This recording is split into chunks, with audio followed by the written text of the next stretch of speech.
Assalamualaikum warahmatullahi wabarakatuh. Hai teman-teman, ini kopi Arabica Gayo 3 ataupun Ateng Super.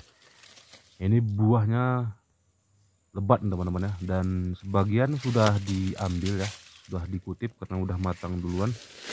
Nah, jadi ini pertengahan buah ini kita rekam ya teman-teman. Dan luar biasa ya untuk buah kopi Arabica ini. Oke, tampilannya seperti ini deh teman-teman. Ini sudah matang ya. Buah-buah yang sudah matang dan sudah bisa dipetik dan diolah dan lain sebagainya.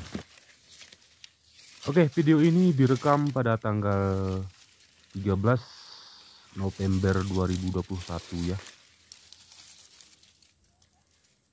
Oke teman-teman, silakan terus tonton sampai habis ya, biar memanjakan mata gitu ya bagi pecinta kopi ya, pecinta kopi Arabica ataupun pecinta ya tanaman-tanaman ataupun perkebunan. Oke.